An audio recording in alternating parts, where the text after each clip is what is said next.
was a special holiday on the island of Sodor. Bertie the bus was working harder than ever before. All the engines were busy too.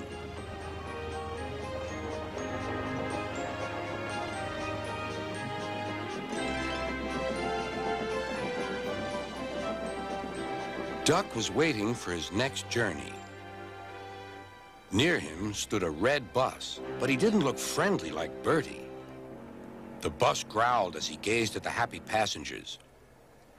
"Stupid nonsense," he grumbled. "I wouldn't have brought them if I'd known. I'd have had a breakdown or something." "I'm glad you didn't," smiled Duck. "You'd have spoiled their fun."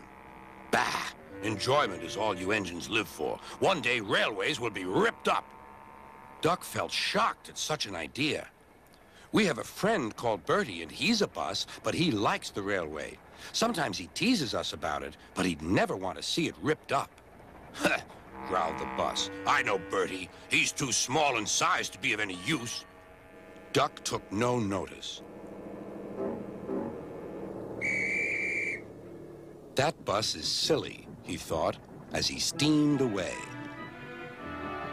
At the junction, Duck told Oliver all about him.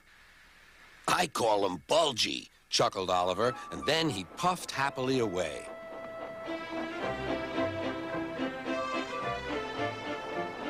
But that afternoon, when the two engines met again, Oliver was no longer laughing. "Bulgy's friend has come," he said. "He's rude, too. He's taking Bulgy's passengers home and leaving Bulgy free to steal ours." "But he can't," objected Duck. "Bulgy says he can get them to the big station before us." "Rubbish," replied Duck. "It's much farther by road." "Yeah," continued Oliver, "but Bulgy says he knows a shortcut."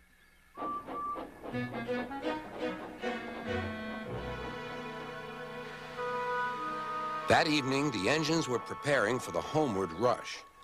"Where are the passengers?" they wondered. "Look!" shrilled Oliver. "Look at Bulgy. He's a mean scarlet deceiver."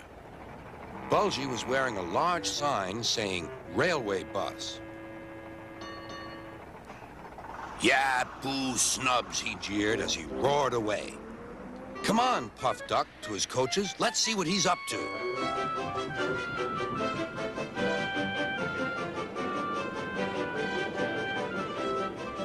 Duck wanted to get back at Bulgy, but he wasn't sure how.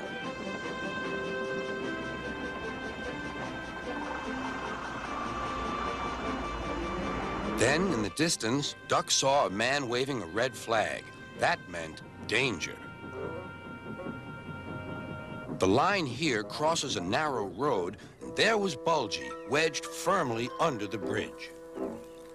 "So this was his shortcut," chuckled Duck. "He tricked us," shouted Bulgy's passengers. "He said he was a railway bus, but he wouldn't accept our return tickets. He wanted us to think railways are no good." Duck's crew examined the bridge. "It's risky, but we must help the passengers." "Passengers are urgent," agreed Duck. Duck slowly and carefully set off across the bridge. Bulgy wailed as he felt the bridge quiver. "Oh! Oh!"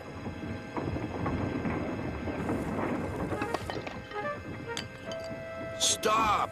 he shouted. "It might fall on me." "That would serve you right for telling lies," said Duck. But the bridge didn't collapse. Duck made good time, and all the passengers caught their trains. The bridge is now mended, but not, unfortunately, Bulgy and his ways. He never learned sense. He's a hen house now, and his lies can do no harm. The hens never listen to them anyway.